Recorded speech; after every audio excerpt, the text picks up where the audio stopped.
Hello and welcome to the Musty Creative Podcast. I'm your host, Jesús, and I am joined by my friend and yours, Michelle is cat meowing today. All right.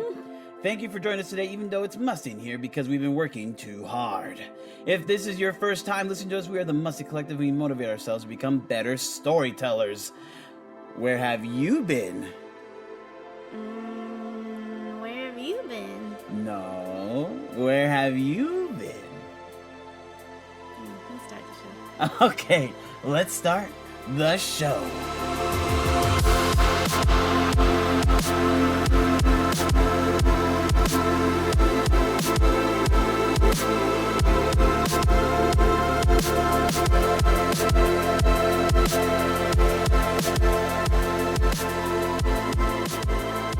Yes, so as some of you may know, if you follow us on our Twitter at twitter.com/mustycreative, and also been talking a little bit on the Discord channel. Michelle and I, we've been kind of sick and messed up and recovering from things. Yeah, I had a sinus surgery about a month and a half ago. It's just taking me now to get to this level of, voice athleticism back. I don't see a difference in your nose, though. Yeah, it wasn't a nose job on the externals, more like internal pipelining work.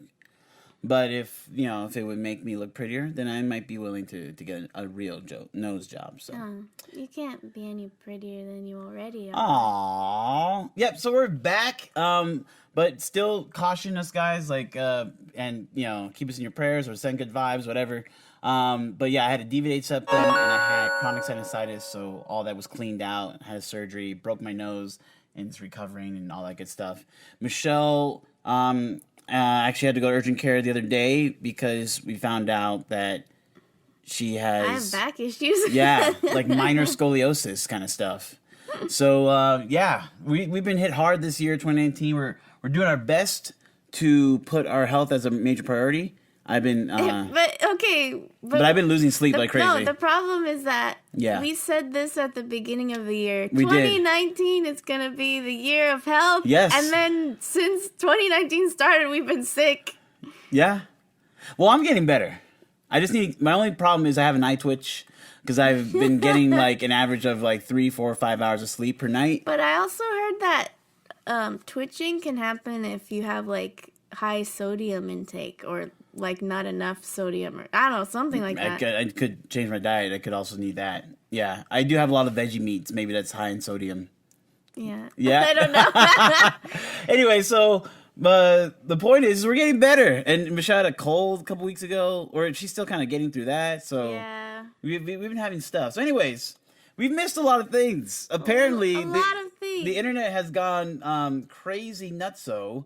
And we're here to cover all of the things, if that's possible, in one episode. So strap in and get ready for a major, strong episode. Hopefully you'll like it, and you'll be not too mad with us for missing so much. So we're going to get into it. If you've ever listened to one of our long episodes, I'm sorry if you're a guest. This is not a short episode.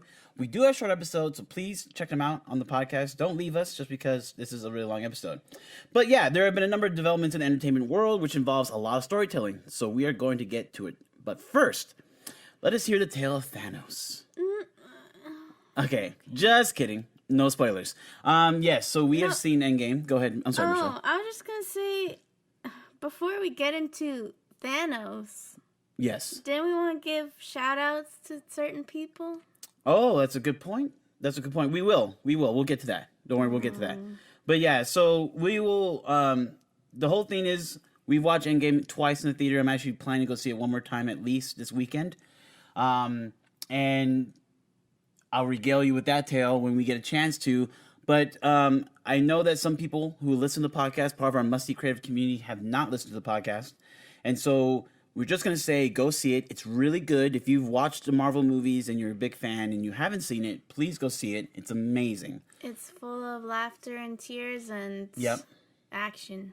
Yeah, it's really, really good. So just a quick shout out to some of our fellow Musties on our Discord channel, because I put up the question about whether this episode should be long or short, and we got some great feedback. So I just want to give a shout out to Big Timbers and also the Nixon admin. and for giving us feedback. And also Nick's admin, because he was like the main one saying, please don't spoil the movie. Yeah. I haven't seen it yet, and I totally understand your situation, brother. So that shout out to you. Really appreciate you. If you want to jump on the Discord, just send us a message via Instagram or Twitter. I check Twitter like every day. So just send us a DM and help us with the pre-production. Let us know if you want a long episode, short episode, what do you want to talk about. All right, so let's get into it. A long time ago, in a galaxy far, far away. That's right, the Musty Creator Podcast is talking Star Wars. Star Wars, nothing but Star Wars. Yeah, so personally, I have kind of shied away from Star Wars. Just because, like, for me, it's been an emotional roller coaster for me for Star Wars. I invest in it emotionally a lot. I've watched all the movies. I've read a lot of books. I've read comics. Watched all the TV shows, which actually are really good. I just feel so much things. What's that line you say for me, Michelle? You have so many opinions. I have so many opinions, and so I don't really. This podcast is not about my opinion per se. But if that's what you want to hear, let me know. But my main takeaway is that I feel like this show is nothing but your opinion. Okay, thanks, Michelle. No, but it's about storytelling in the end, right? Your opinion about storytelling. My opinion about storytelling. So anyways, so what I wanted to first get into today is, obviously we can't talk about Endgame, so let's talk about Star Wars. Episode 9 is coming out December 2019 of this year. And so we want to talk about Episode 9 trailer debuting at Star Wars Celebration in Chicago of this year. And I've watched the trailer a couple times, and I will say it's great to watch in the theater before Endgame. That's right. That's what I will say. This is not spoilers because these trailers have already been out. But like, go watch Endgame just for the trailers because it's really fun to watch all these awesome trailers. Like Aladdin, I think was in there. Lion King was in there. All the Disney stuff. Yeah, all the Disney stuff. I think they also had Detective Pikachu as well. And it was just great to see it in the theater with the crowd. Oh, so good. Yeah. All right, so what Star Wars stories? So we're going to cover all of them. There's a lot of stories, just recent stuff. You're talking so fast. What did you say? Yeah, and we're going to cover all of the Star Wars, all of them, all the Star Wars stories. Oh. So Episode 9 trailer, predictions for the story, and also Star Wars Resistance Season 1 wrap-up. The Mandalorian and Disney Streaming Plus, Star Wars Galaxy's Edge, and new Star Wars game, Jedi Fallen Order. And I just added this because I just found out, but Peter Mayhew is dead. The original actor for Chewbacca has died. I heard about that. Very sad. I met him in person. One of our fellow Musties, Josh, we were our first, I think his first Comic-Con. We met Peter Mayhew in person, talked to him for a couple minutes. He was so cool. Didn't charge us for it either, which was really awesome. And got to take a picture with him. Again, didn't charge us. That was really cool. So my heart goes out to Peter Mayhew. Great guy. Wonderful man. And his family. He was sick, though, wasn't he? Like, I heard he was in a wheelchair before The Force Awakens. Yeah, his health has been declining. Like, even when I saw him, that was back in 2009, I believe. When I first met him, which is 10 years ago, which is really sad. But when we saw him, the story goes is that Josh and I, when you go to Comic-Con, it's opening day Thursday. You have a Wednesday preview night, but we didn't go to that. And we went to Thursday morning, and we were one of the first people that got to go in on the show floor. So everyone's rushing around trying to see like what they can get to in the lines quickly. And we're just scurrying around, and then we see this tall giant of a man walking around using a lightsaber as a cane because that's how bad his knees were even then. Yeah. And so it's Peter Mayhew, like what? Wow! And so we followed him back to his booth, and we were just like, hey, what was it like to create Star Wars? What do you think? And his answer is so humble, but it's like, yeah, at the time we didn't think it was going to be that big of a deal. It was kind of a silly production, and it turned into this amazing thing. And for Peter Mayhew, this pretty much been his whole career, which is originals, and I think he helped out in Episode 3. But he's just always on set, I would think. Why not have Peter Mayhew? And he's such a nice man. I love he's an old British actor voice, but he's so tall. Yeah. it's amazing. Yeah, so just my heart goes out to his family. Really just want to say that. Anyways, yeah, that was sad. But the point is, Episode 9 trailer. What did you think, Michelle? It definitely, I mean, I feel like the music was a big part of it, but I feel like it did stir emotions in me watching it. Like, Yeah. ooh, this is, like, it actually made me Dun, dun, dun, feel a dun, little dun, dun, dun. excited. Yeah. But, like, at the same time, I'm just wondering where they're going with it, because, Yeah. like, I think a lot of the emotion was just the music. It wasn't necessarily clips. Like the part that made me feel the most emotional was just the Carrie Fisher clip because she did pass away. Oh, yeah. Yeah. And the single tear from Ray. Yeah. Yeah, Carrie But Fisher. that made me a little emotional, but the rest of it was like, I have no idea what all of this means. Yeah. I am not a huge Star Wars nerd, so I was like, You're more of a casual. Yeah, so I was like, why is there laughing at the end? Yeah, okay, so I didn't get if it. you haven't seen the trailer, that's on you. We're just gonna talk about it, all right? So here's the thing. That laughing, cackling. Oh, that's not even a good one. But anyways, it was a Palpatine. It's Emperor Palpatine. Yeah, I don't know these things. Yeah, I know. No, it's okay. And that's the thing. It was a trailer for Star Wars Celebration technically, and it just went to the internet as well. Yeah. So all the fans, the people who show up for Star Wars Celebration for the most part are hardcore fans. They're gonna be like, "Oh snap!" And if you watch the panel when it was displayed, Ian McDiarmid, who played the Emperor in episodes 1, 2, and 3, came out on stage. Is like, "Roll it again," and so like it's like, "Oh, it is Palpatine," just for confirmation, like so no one would be like, "Huh." Because I heard, I saw a reaction video and someone's like, Luke Skywalker? I was like, what? That's what I thought. No! Because it's like, the Joker's in the film? Because Luke was talking the whole time. That's true. That is and true. Then maybe, no one is really gone. Maybe he just got tickled by something. I don't know. Like by the Wills as he's in the Force Ghost area. and Mickey's like, you better laugh, Luke. Or it's showing like, he's like, see, I'm happy. I'm a ghost now, but I'm happy. I'm having a good time of my life. Yeah, because he was grumpy in The Last Jedi. He was very, very grumpy, drinking the space alien milk. So the first scene is this whole idea of like, you see Rey. She looks young. Like, they say that time has progressed. The rumors are 3 years. But she looks almost exactly like, when she left The Force Awakens. And so she still could have aged. I'm not saying there's anything wrong with it. But you get her in that first look and she's breathing. They're doing the breathing thing again, like they did with Finn in the first teaser trailer for Force Awakens. Yeah. And it's amazing because JJ was the director for both these films. So he likes this breathing. And I'm like, girl, you have an asthma attack? Because I have asthma. I know what that's like. You're on a desert planet alone. You're probably like, I need some air. And then you see this whole, there's a starfighter. Looks like Kylo Ren's starfighter from The Last Jedi, but we don't know yet. We need confirmation. I'll confirm right now. Michelle is in the industry, so she can confirm for all of us because she has all of the insider news. I'm just guessing. No, everything you say now is fact. Complete fact from now on. This is you heard it exclusive now. Go ahead, Michelle. I'm gonna say Yes. it was Kylo Ren. Yeah. And that scene was towards the end of the movie.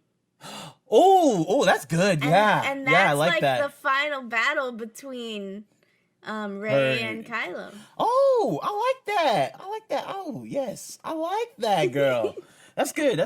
Yeah. But as we know, we learned from The Last Jedi, we probably shouldn't heavily speculate. Like, I feel like I'm never, ever, after The Last Jedi, I'm never, ever again going to heavily speculate on a Star Wars film again. Never say never. Well, no, because it's like, it doesn't matter. Because it's going to be... But you do it anyway in your head, because I you're picturing, like, oh, I wonder what that means, and then that leads to, I wonder what this is, or maybe it could be this. Because I think it's a lot of fun. That. It's a lot of fun to speculate, personally. Yeah. But, okay, so that's a really great point. All right, so to keep moving on, she does the jump there one scene, and that's where the kind of music swells. And all this time, Luke is saying some stuff. It was cool. I thought it was cool.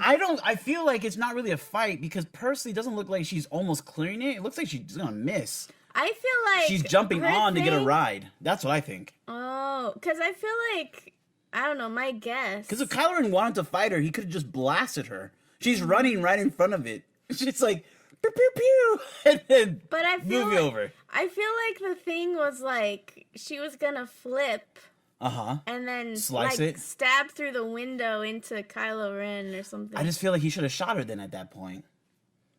That's my thing. Like in the plane, like in the starship. Or they're training together. Yeah. Yeah, I mean, there was don't a heavy know. romantic theme in The Last Jedi, which I personally liked. I thought, it wasn't heavy, but I thought that it was very cute romance kind of thing going on. There, when they touched hands before Luke came into the hut, I really felt like, wow, like there's something going on, which is really cool. They better not be related. I don't think so. I don't think. Okay, so that's the thing, right? The trailer ends. We got to move on because we have a whole lot to cover in the show. The trailer ends with Rise of the Skywalker, right? Incest. Yeah. Oh, I will say last thing. I love Finn and Poe. I love the shot of all the group together as they're looking at the remains of what it seems to be a Death Star. And I liked the shot of the shot right after Rey jumps. It's like a starship goes into this planet and it's raining and there's the cities within the hills or something like that. The canyons. I thought that was cool. I'm really excited to visit that planet. The criticism I have for Star Wars from a storytelling perspective, I will say the movies look amazing. They look like my dreams come to life when it comes to Star Wars, which is so cool. And so we'll see what happens with this trailer.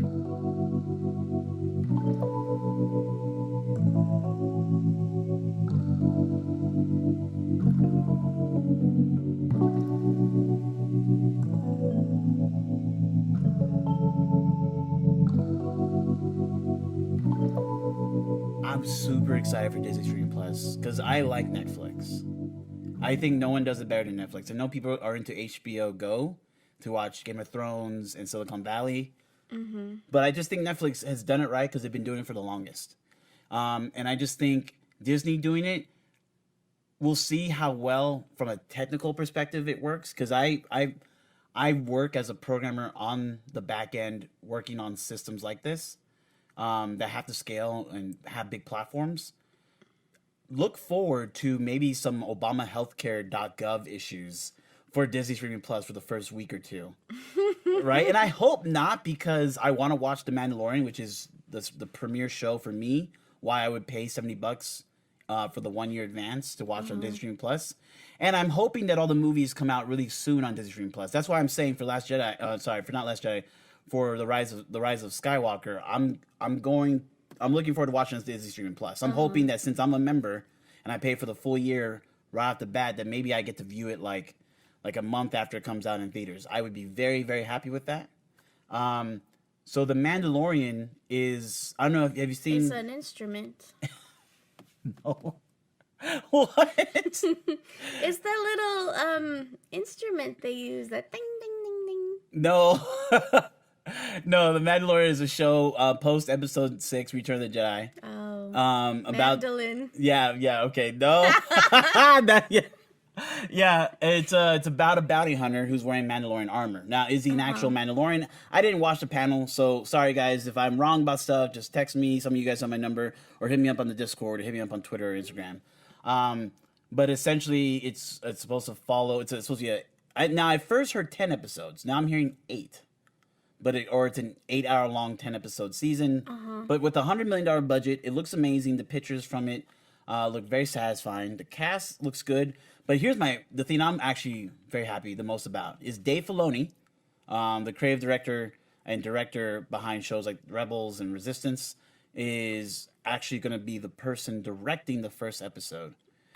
Which makes me happy because future developments means that maybe he'll get to direct a live action Star Wars film in the future if this is successful.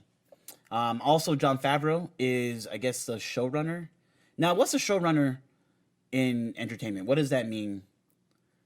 To you, Michelle, you're the entertainment industry person here. You know all the goods. What's a showrunner do? Well, okay. I don't know too much, but I think the showrunner is pretty much the person putting together everything.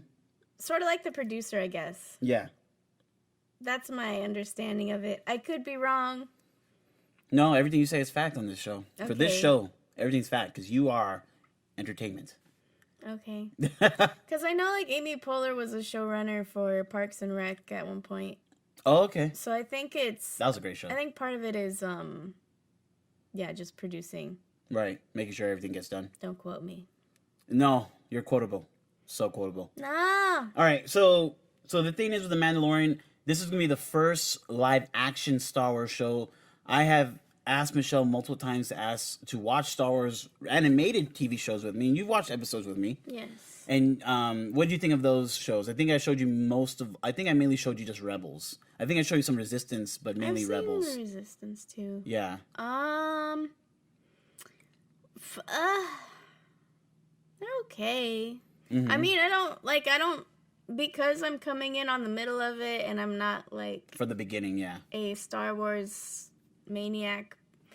I'm not super into it and I'm not really sure what's happening, but Right. like I get the gist of the storyline. There's lasers and starships Yeah. blasting. I mean, it's okay. It's okay. Like, if you play it, I'll watch it. But it's Yeah. not like I will go myself to press play Yeah. kind of a thing. And there hasn't been a trailer yet for The Mandalorian that's been released to the public, but a live action version of Star Wars. Mm-hmm. What about that? Have you ever watched I don't know if you ever watched like a sci-fi show all the way through. Have you, or space fantasy? Firefly. We didn't finish it though, but you did like it. I remember you We did saw like it. most of it, I think. Mm-mm.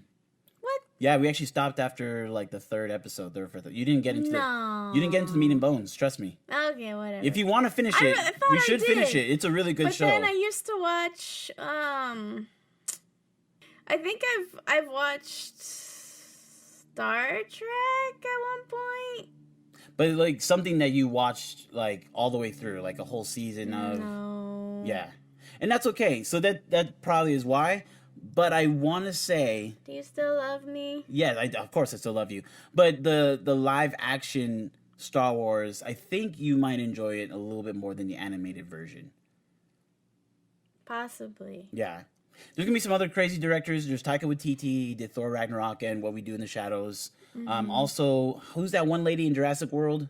Ron Howard's daughter. Bryce Dallas Howard. Bryce Dallas Howard, I also hear is gonna be directing an episode, and obviously Jon Favreau. And Jon Favreau, I feel like that man does not get enough credit. I feel like everyone's like, oh, J.J. Abrams, or even though I like this guy, who directed the Dark Knight trilogy.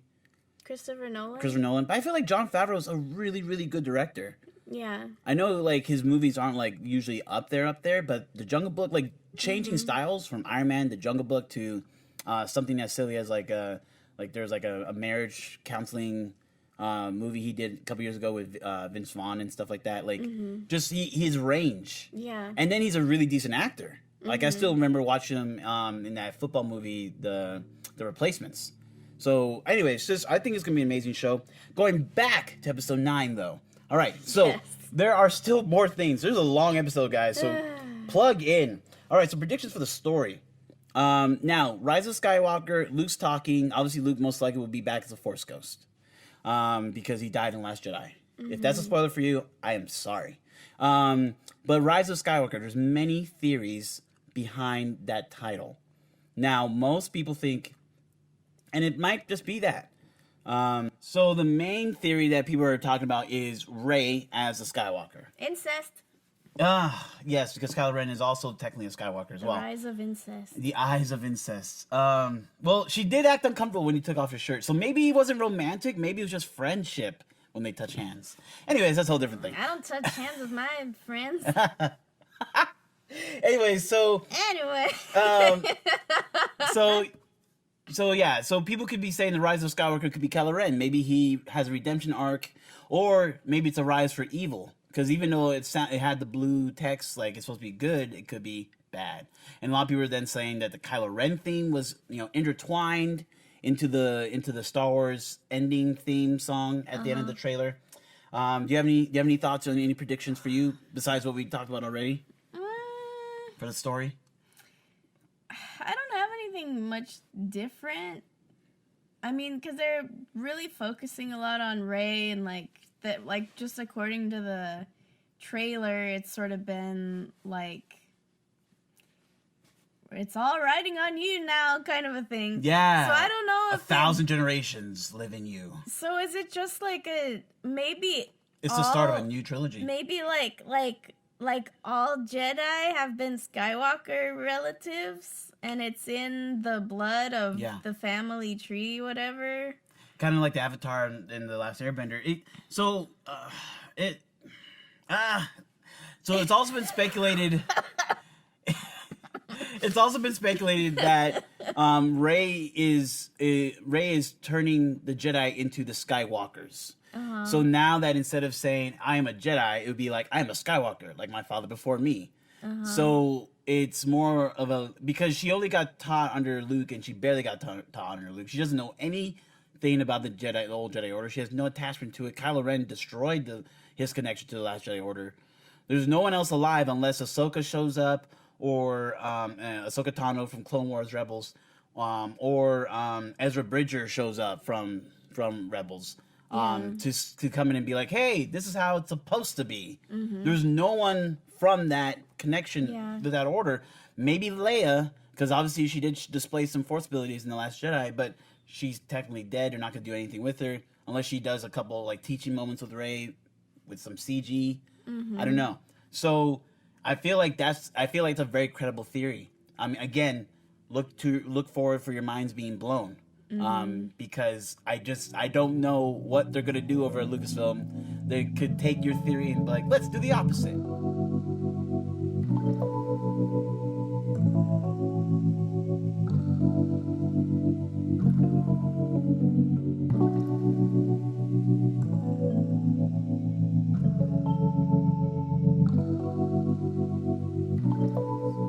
With the Emperor coming back, with Rey, is that this could be a movie version of an old comic series in the 90s called Dark Empire, right? So if you go to Den of Geek, they had this like nice long article talking about the similarities of the trailer of Rise of Skywalker to Dark Empire. If you have the Emperor back, it's not that you want to destroy what Darth Vader's redemption arc meant by bringing back the original Emperor, but you can bring back a younger cloned version of the Emperor. And then that gives you a real baddie now that Snoke is dead and out of the way. I was kind of hoping Snoke would come back. I was kind of hoping that he would be like, you thought you killed me, Kylo, but I'm too powerful. I was kind of hoping that was going to happen. Uh-huh. But if it is the Emperor, then if they follow the Dark Empire, I'm excited because that's an established story that a lot of Star Wars fans did like. And it's something that they could definitely lean on to then not just have one movie, but then lead into another trilogy down the road when everybody comes back for episodes, 10 through 12, uh-huh. or 13 through 15, with for as many episodes of Star Wars as they're gonna make. Yeah. So that has me excited, and now there's so many more things. But Star Wars Resistance Season 1. Yes. I showed Michelle a couple episodes of that. It was very silly, very kiddish, and I'm not gonna lie, I wasn't a fan. I was like in the middle. Like I'm not a big fan of the animation style. Wasn't a big fan of some of the joke telling. But as you got to the second half of Season 1, the show really turned on its heel and gave me something that I was very excited for. And now I'm looking forward to Season 2. Mm-hmm. And it just really. And it's interesting because as a fan, I guess you do have to learn that you can't be so quick to react. Like, oh, this is gonna be terrible. Some cases you do, and we'll talk about those cases later. But what I learned from watching Star Wars Resistance Season 1 is that the character of Kaz, Kazuda Iono, who, man, I'm sorry guys, I'm dropping stuff on you. If you don't know what Star Wars Resistance is, it's the newest animated TV show from Star Wars. Lucasfilm, Dave Filoni, creative director, but actually written and show run by another person. I forget their name. It's actually between episodes, or it's right before Episode 7, the Force Awakens, and then it leads into the events of Force Awakens.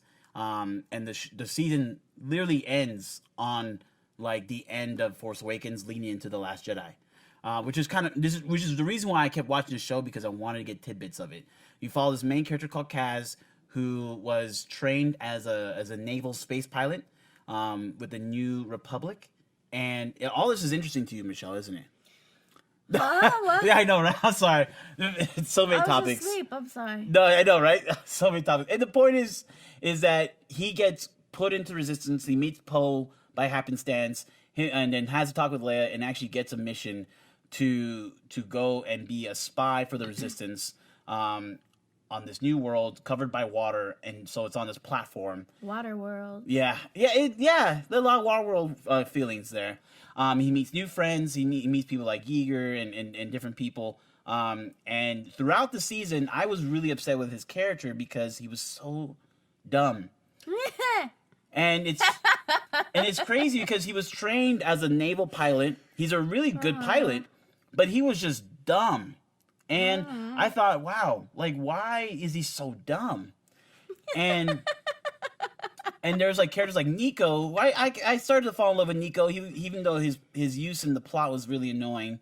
Like if you have the episode of him falling in love with this little weird pet slug thing, I mean, mercy. Episodes like that just kind of like pull your hair out as a 31-year-old man. And I know people are like, well, why are you watching this for kids? Look, I'm a Star Wars fan. I'm going to watch this stuff. All right. TVY7. I know TVY7. All right. Look.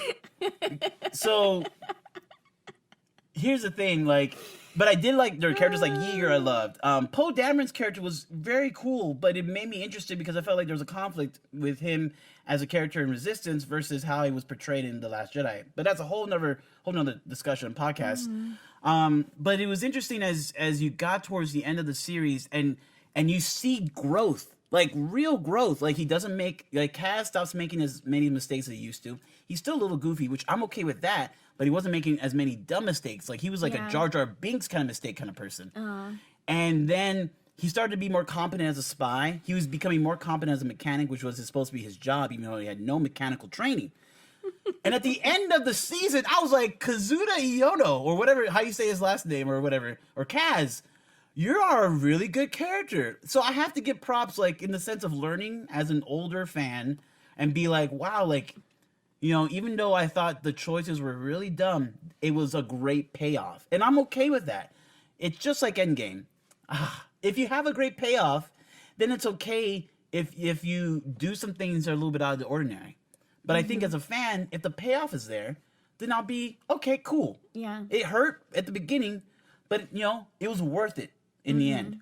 And I thought this was a great lesson for me about that. Yeah. From a writer's perspective, what do you think about that? Like having a character be so down here and then slowly coming up to the place where you think they should have been in the first place. It's a little tricky because you could lose a lot of fans in the beginning if they're not patient enough. Right. And so I feel like you have to somehow find the hook with either somehow within that character or within some other kind of place of like whatever they're doing, because if you're not completely like, I don't know, if you're not hooked from the beginning in some aspect, then it's not going to feel like a payoff at all. Like you're gonna be like, I hated the whole first half of this show. Yeah. But I think it's not, I don't know. No, that's really good. Like I think that's what it was for me. The hook was, this show will give you details behind the scenes that led to The Force Awakens or stuff around The Force Awakens to give you more context to the galaxy. That to me was the hook that kept me patiently going through the entire show. Yeah. And then once I got to the point like, wow, this is really picking up and it's become very interesting because it tied into galactic events that I had already watched a different perspective of with the Force Awakens and The Last Jedi. Now I'm like, this is amazing because I'm getting some of the behind the stuff that I always wanted to know about. Like how's the universe organized, the galactic universe organized, and after Return of the Jedi, like how, like what was the First Order doing? Was anyone tracking them down? Were they just kind of showed up out of nowhere? Yeah. And you get some of those details in a very interesting way in Resistance, and then it just ends with, it's just a great season finale. And now I'm really excited. I don't want to spoil it for anyone. If you guys want me to do an in-depth review of the finale and give you more of the context of this show, let me know, because I would love to do that, because it was a beautiful payoff. And I think you're right. It had a hook for me that kept me patiently going through the entire series. Yeah. Awesome. All right. So I just finished Star Wars Rebels. Just want anyone to know if you are very interested in my opinion on that. But Star Wars Rebels season 4 just finished the show. Another great show for Lucasfilm animated TV series. You know, I will say this, like, you know, regardless of your views about the movies, the TV department I think is doing a great job, which again makes me very excited for Mandalorian because I really feel like they have some of their best writers in the TV department of Lucasfilm.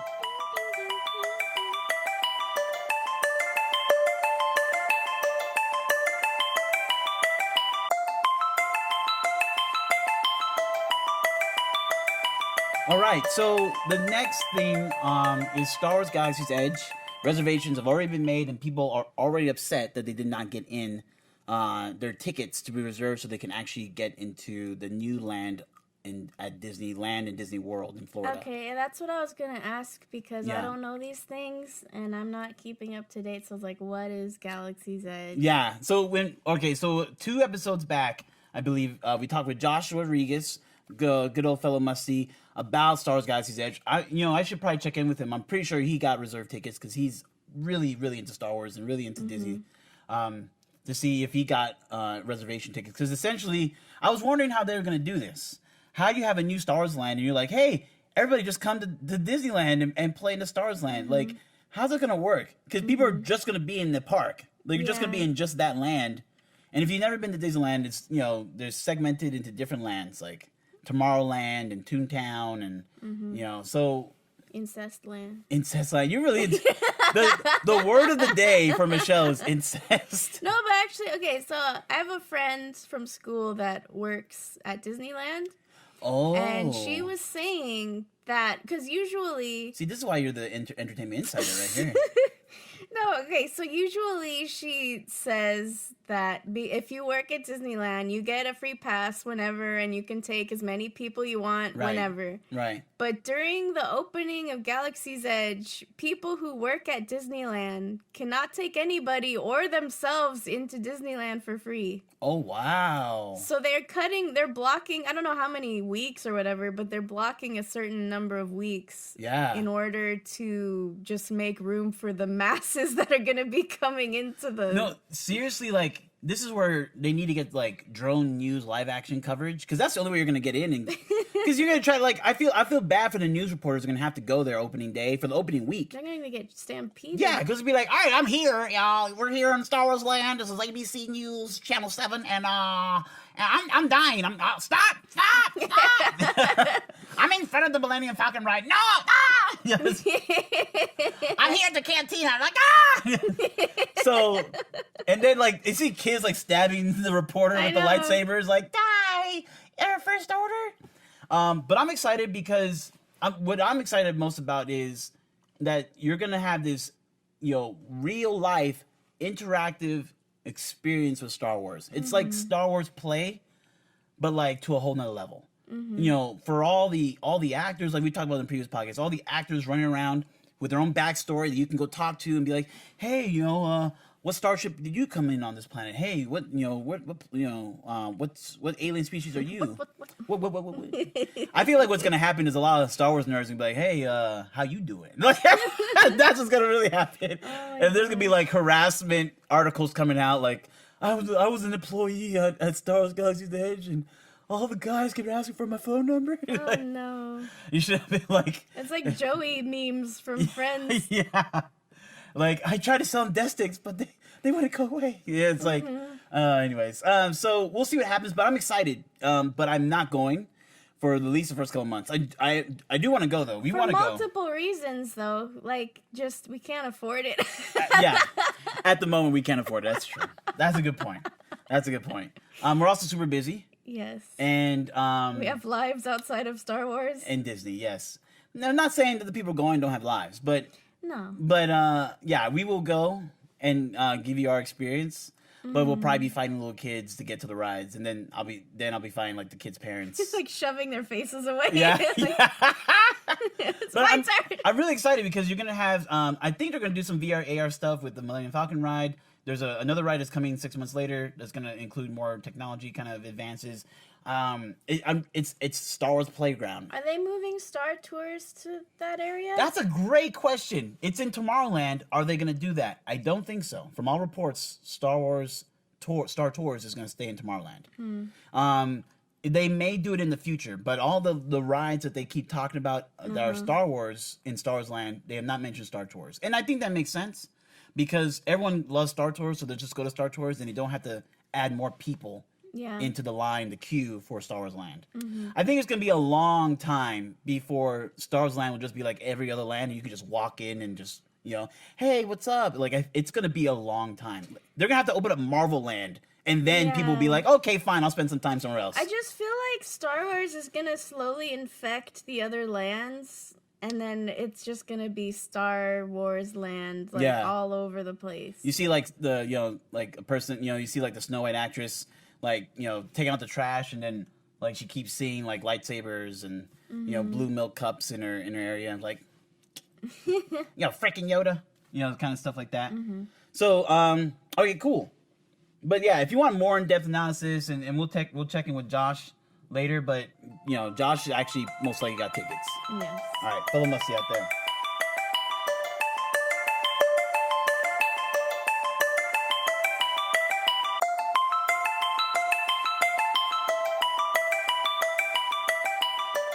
Now, last Star Wars piece of news. Star Wars is getting a new Star Wars game. For what? It's going to be coming out for console and PC, I believe, because it's from EA. So I believe it's going to be a console console and PC release. Yeah. Get it? Yeah. It's in the game, right? So it's called Star Wars. It's called Jedi Fallen Order. Being made by Respawn Studios, who have made Titanfall 1 and 2. And they are making a game that's single player, no microtransactions. And it's set between episodes 3 and 4. We haven't seen gameplay footage, which most likely will come out at E3 in June, so that's exciting. But I'm just really excited that we're getting a new Star Wars game. It was sad that Project Ragtag there was another studio directed, being helmed by Amy Hennig. Another Star Wars story with an ensemble cast. There's going to be like Uncharted is not going to come out, but this game looks promising. We're not getting any microtransactions. We're not getting like crazy online stuff. We're just going to get a straight story and a single player game where you control a Jedi who obviously has Force powers, not as strong as the character in Force Unleashed, but is going to give us a reasonable story and action and gameplay that will be lots of fun. Looking forward to it. I've heard nothing but good things from the Titanfall games 1 and 2. And this seems like it's really going to be exciting. Now, I want to conclude all this Star Wars news to say, like, what does this have to do with Musty Creative? Like, we're trying to be better storytellers. Well, because this is what Lucasfilm and a lot of other studios and properties are doing, is that they're using transmedia. And when I say transmedia, is they're putting out their story in different mediums as a way to kind of like you said, like, infest their IPs or intellectual properties into every crevice of our mind. So if you're not watching a Star Wars movie, I thought you were gonna say body. No, body. Well, I don't. Yeah, me too. So, anyways, so if you're not watching a Star Wars movie, you could be watching a Star Wars TV show. If you're not watching a Star Wars TV show, you could be reading a Star Wars book. If you're not reading a Star Wars book, you could be playing a Star Wars video game. Or you're wearing Star Wars clothes. And you could be wearing Star Wars clothes, right? So essentially, it's infesting every part of your life.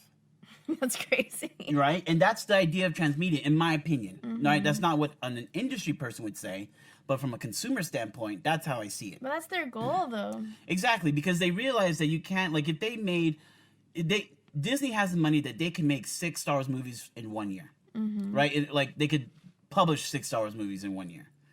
But they're not going to do that because it's oversaturation. Right? Because all the time it would take for you to watch it, to have fun with your friends, review it, talk about it, I mean, it would be too much, right? And then on top of the TV shows, and then on top of the books, right? So they realize that there's other things you're going to do with your time besides sit on a couch and watch a television show, or sit in the theater and watch a movie. They're trying to see, okay, can you be a Star Wars fan pretty much 24/7? Pretty much 24/7. It's an interesting and bold strategy. I think The last company that I really felt, besides Star Wars, because Star Wars did it right the first time, they're the ones who started this. I think Bungie with the Halo franchise has done this as well, really well, and Marvel is starting to do the same thing as well. And so it's very exciting. It's a new era of being a pop culture fan.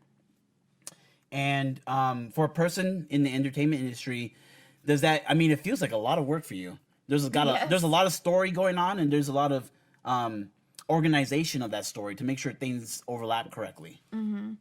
I think it takes a buttload of people too to just like you would, and that's the hard part, because you need to appoint people you think are going to translate the story the way that your company envisions it. Right. And that can be really hard when you are collaborating with so many people, because everyone has their own opinion, but that's why you need team players and you need people that are willing to really listen to you and understand fully the message you're trying to convey. Yes. And so I think it's a lot of work, but when you do hire the right people, it works out, I think. Yeah. I agree. And so that's going to wrap up Star Wars updates for this episode. I do want to come back and explore more of the Dark Empire Star Wars Episode 9 speculation. I think that's a really good place to start, instead of just like, well, maybe it's Jar Jar Binks with Snoke, that kind of stuff. Which was fun, but wild speculation. Dark Empire seems like a really good place to be at. So we'll definitely come back to that. If anyone wants to be featured on the show to talk about these things with me and Michelle, let us know. But I want to just follow up, just a quick wrap up here. Sorry, I was just imagining, like... What? Instead of it being, like, whatever his face, I don't even remember what you said, Palpatine laughing at the end, I was just picturing, like, it's like Jar Jar saying something. Misa back! I would love that. Honestly, I would go to the theater to watch Episode 9 if Jar Jar was back. Honestly, that's what it would take for me. All right, so last thing, I just want to jump down because this is so recent and it was so much fun to speculate about this. We'll just give you a couple of our opinions really quick. We'll just go to the bottom of our show list. There was a trailer that came out this week that had a wonderful song called "Gangster's Paradise." Wonderful song. I think it's a great song in the sense of the song, the beat.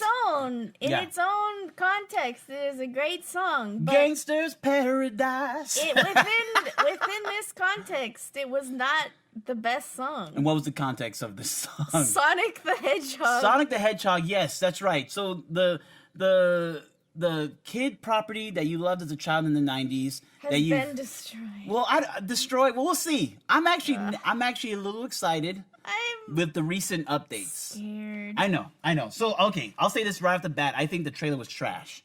I think it was a hot dumpster fire of trash. I will agree. From a storytelling perspective, I was disappointed.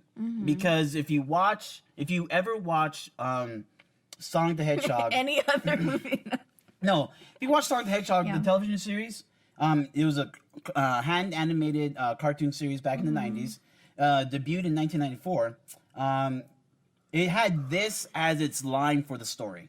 The number one character recognized worldwide is back on Planet Mobius, right? Planet Mobius is the original planet that Sonic is from. For some reason, in this movie, he's on Earth, but whatever. And faster than ever, as the fearless leader of a group of freedom fighters, Sonic attempts to free the citizens of Mobius from the tyranny of the evil Dr. Robotnik. This quality series was originally produced for ABC Saturday mornings, right? So, to me, that is a really great story. And I remember fondly watching the show. Yeah. And now the show is bad. Like, it's a kid's show. It's not like, it wasn't like the Batman the Animated TV series. So I'm not saying the show was amazing. Yeah, but I used to watch it too. Yeah, but the premise is cool, that Sonic and his freedom fighter friends are trying to overthrow the evil Dr. Robotnik from enslaving, right? Because remember, if you play the game, all the people you would free that are like machines, they're all animals, friends of Sonic, family most likely of Sonic. Rat cousins. Yeah, rat cousins. Well, because, okay, and someone can correct me if I'm wrong, but I've always felt like Sonic the Hedgehog was like the only hedgehog. Now, later on, Knuckles came along, but Sonic was the only hedgehog. So I wonder if Sonic was also trying to free his family. Yeah, possibly. So I felt like that was a more compelling story if you were going to make a movie. No. But what we got was Trash fire. no. But what I mean, what the story? Because you made a point earlier this week. Okay, so the whole. I mean, according to this first trailer. First, and we shouldn't overreact. But this is what we are reacting. Go ahead. Okay, so like the whole conflict it's showing is that the lights went out. Who turned the lights out? That's the whole concept. Like there was like a mass power outage. Yeah, because Sonic goes really fast. But that we don't know if that's the cause of the power outage. That's the way the trailer makes it seem. Yeah, the trailer made it look like Sonic did this weird magic spin move or whatever, and then it made all of the like a Sonic boom or something. Yeah, and then all the lights went out, and now the army is involved because we need to know who turned the lights out. Right. Well, it's essentially Transformers, the first Transformers. Yeah. Like some weird alien person comes to our planet by some method, and then they do something and alerts the military. But it looks like it's more poorly executed. Yeah. And then the army, I don't care what you say. Transformers #1 was amazing. You can fight me if you want it, but I love the first Transformers. Yeah. But like, okay, the only redeeming quality or human being in this film is Jim Carrey. That's because you love Jim Carrey, though. I know. Well, I grew up with Jim Carrey, not literally, but you know. Yeah, you guys are friends and stuff. He was in my home on my TV, but yeah. Ace Ventura. Yeah, so I like that they're letting him be a weird, goofy character because he hasn't done that in a while. I know, but it was a little over the top. I mean, it's Jim Carrey's. Well, all of his stuff's over the top. I know, but it's like, oh, we don't have to call him in, and it's like Dr. Robotnik, like or Dr. Eggman or whatever, and it's like, oh, he talks to the military guy, like a generic military-looking guy. Yeah. It's like, who's in charge here? Nope. I'm sorry, and he says this line about like, and the agent says, the doctor thinks you're basic. I'm like, what is this? No, I'm okay with it, but it's just it was crazy. It's like they're trying to mix now with 90s humor. Now with it. No, I'm okay. I'm actually okay with it. I think the sound effects were actually really on point. When Sonic was spinning and attacking the Dr. Robotnik tank, that looked really good. Yeah. Gotta go fast is his main line. But I will say this is for me, I didn't like the body of Sonic the Hedgehog. And so that's what really got me. And it's interesting because yesterday the director of Sonic the Hedgehog, who works at Blur Studios, which is a studio behind this movie, Jeff Fowler. Now it's an unverified Twitter account, but everyone's saying that this is legit. He put out a statement saying that, we've looked at your feedback, thank you, and we're going to change how he looks. Because other people did some modifications, and it's like, they could have made that body so much better. Yeah. The scene where, it shows Sonic stretching before he goes fast, he looks like a dude in a jumpsuit. Yeah. Like a kid got in there. Doesn't look like an animated character. It's too they tried to make him look too human body-wise. Yes, I agree. And it just turned into this weird looking. Yeah. I don't know. It looked like a weird hairy man. And if you really have a problem with our take on it, literally go and watch Ralph Breaks the Internet and see the Sonic that they had in there. Now, yes, it's a different style, but it's 3D animated. It's a CG character essentially. It's the closest thing to the cartoon. Yeah, and the voice and everything was perfect. Yeah. It's a scene right when the internet gets plugged in, the Wi-Fi or the Wi-Fi, and Ralph and Penelope are talking to Sonic the Hedgehog. I mean, it's beautifully done. It's like Disney gets it right, and this is why Disney's king in entertainment business. People are like, well, why is Disney taking over? Because they get it right, and they know how to do quality. Yeah, they give the people what they want. They give the people. Hey, I mean, look what they did with Aladdin. The second trailer looks amazing. All right, so but I will say this: the last scene in the trailer where it shows Jim Carrey as actual evil Dr. Robotnik. He should have just been that way through the whole. Well, I don't know. I think they were trying to reveal it. Again, it depends. Yeah. It depends. But he looks like he's on Planet Mobius. Which was amazing. Yeah. Now, if someone said this, I watched the Angry Joe show on YouTube.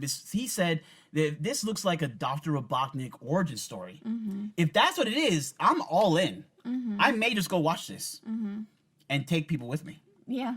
But if we're getting a Dr. Robotnik origin story that will lead to Planet Mobius, having like a rebel war effort to get rid of Dr. Robotnik to free their mechanical slave cousins. Mm-hmm. I'm totally down for that. The only problem I say with this is that you shouldn't bank on a trilogy. Yeah. You should try to put your best foot forward so you can get your audience, Mm-hmm. because you never know if the movie will just fail and you will never get funding to complete it. Yeah. Right? And I feel like that's the lesson you can learn from Marvel when they did Iron Man in 2009.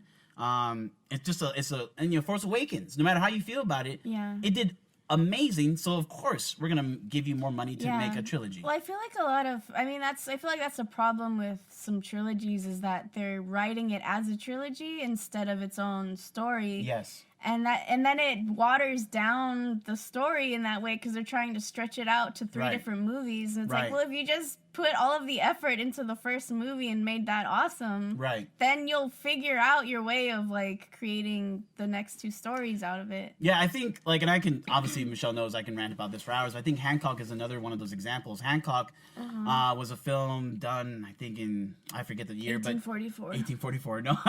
But, Hancock was Will Smith's try in superhero movies. Mm-hmm. Beautiful premise, great trailer, everyone was really excited for it, but the second half of the movie felt like this does not belong in the first origin story. Yeah. You should have fought a villain, and you should have not been, talking about you being angels in the sky and all this romantic stuff they're trying to do.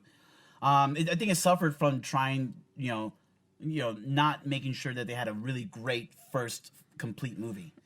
And I think if they had done that, man, Hancock would have been a wonderful superhero franchise. And Will Smith's such a great actor, especially now with his film Gemini and doing young Will Smith with the CG. I mean, they really had it was a really missed opportunity. Yeah. And I just don't want Sonic to do the same thing, because actually it's a fun character.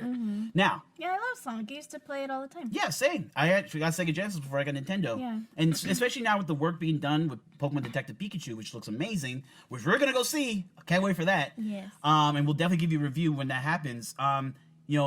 It's just saddening that they Paramount Pictures is doing this in tandem with Sega. They didn't really pick up on this and say, okay, we're gonna go and do this right. And my last rant with this is Disney literally gave you the template, and all you had to do was copy. It's like the smart kid Copy and paste. the smart kid and the teacher in class said, no, we know you're dumb, copy off of us. And it's like, it was right there. Yeah. It was right there for the taking. So I'm glad for Jeff Fowler and the team recognizing that they need to fix it. Thankfully, it is a CG character. But it doesn't mean that storytelling will be fixed, and that's another issue. Another thing I was just thinking of, I don't know if this was what they were planning on, Right. but maybe they released the trailer so early because they wanted feedback. Well, I think after Aladdin, I feel like that's what's happening more and more often. I'm pretty sure studios have been doing this if you go back a couple years. But I think, Disney showing us the model. They showed off Aladdin really early. They covered it up with Frozen 2 trailer, which was amazing. And then now they're like they sent out a new trailer for Aladdin, and now everyone's excited. I'm super excited to watch Aladdin now. So yeah, maybe that's it. As long as they don't have to change the whole movie, then it's okay.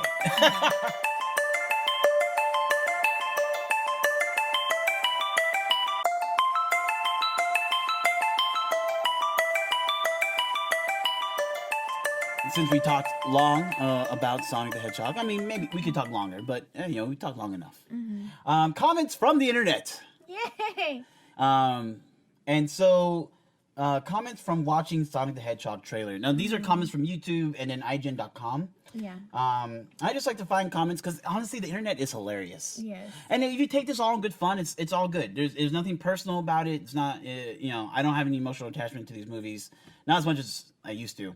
But with Sonic the Hedgehog, there's great stuff. So this first one comes from a person, Kermos on YouTube, post-credit scene, and then for Sonic the Hedgehog, and then it's Tails' line, Sonic, I'd like to tell you about the Smash Brothers initiative, which honestly would be super cool if this was a cinematic universe and we get a new Mario movie and then it turns into Smash Brothers, and there's I would be down for that. Get a Pikachu fighting and everyone in there. Like an Infinity War of Smash Brothers. Yes, and that would. Oh, I mean, there's an old animated Flash TV show on Newgrounds.com that essentially did just that. It was like 8-bit kind of style. Yeah. But it was really cool. Included included pretty much all the Smash Brother kind of players. Yeah. But they did it in the style of Dragon Ball Z, and so it was essentially there's like these gems, and Sonic came into Mario's world to help him fight against this evil person. So it was really, really awesome. So do something like that. That'd be amazing. Next on the list, we have here Kaiser Soze, also from YouTube. Somebody signed off on Sonic's design in this. They got paid to do so. At no point during production or post was this questioned or rectified. Let all of that sink in and despair. People are so mad. It's so oh man, it's funny. It's just people, man. All right. Yeah. Clash Schmicktel. However you say that. Uh-huh. It's almost like they gave effort into making it terrible. Oh man, that's good. That's good. Here we have Joey Blythe. Wow, 2019 and still using the same CG as Garfield and Scooby-Doo. Yeah. I mean, it's true. It's sad because Blur Studios has some of the best looking CG in the world. They've done a lot of video game trailers over the years, and yeah, man, they needed some help. Let's see here. Ominous Spider says, came to laugh at bad CGI in a trailer for what I believe will be a bad movie. Stayed for Gangster's Paradise. I will always stay for Gangster's Paradise. And that's the thing, like, why they choose that song? I don't understand that. I really don't. Unless there's some weird connetion in the movie. Maybe Tika Sumpter, she's a black girl in the trailer. She was a former gangster.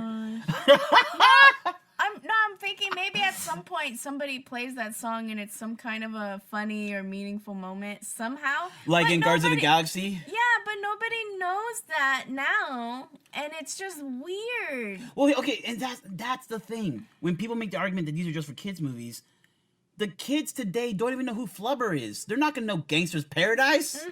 So this is for adults. Yes. That's just my opinion. Anyway.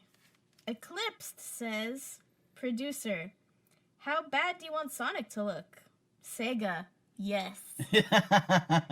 Or Belquito Fuerte says, I like that one, yeah. Gangsta's Paradise is my favorite Sonic the Hedgehog song. Yeah. And so sarcastic. Yeah. No, but we read these because they make us laugh. Yeah. And because the internet is just so angry. They're savage. And I drink and live off their tears and anger. Either way, if you're crying about this or you're mad, I live off it. It's so good. Thank you for nourishing us. Yes. With your comments. So yeah. So that's our latest podcast episode 24 of the Gangster's Paradise podcast. Where it's Gangster Paradise all the time. Yes. No, so if you have... All day, every day. If you have projects you're working on in 2019, please let us know. And also, like I said, we're motivated to become better storytellers. We want to become better writers, better storytellers, and that's why we look at these movies. That's why we ask questions as to why the story is good here, why it's not there. And we want to get more in-depth as we get along in this podcast. More in-depth analysis about movies and whatnot. So look forward to those. Let us know what movies you're interested in, or TV shows you're interested in, or wherever you see good writing, books or video games. Let us know. Hit us up on our Instagram, our Twitter. Instagram is The Musty Creative. Our Twitter is Musty Creative. Our website is www.mustycreative.com. And also, you can hit us up also in our Discord community. We're forming a small community of fellow Musties. So if you want to get involved, hit us up and let us know, and we'll send you an invite link. Or if you want to be old-fashioned, you can always send a carrier pigeon. No, because we're not giving our address away. And that's all the time we have for now. So remember to leave us a review on iTunes and find us on Twitter, Instagram, and anchor.fm/musty. Now it's time to shower up.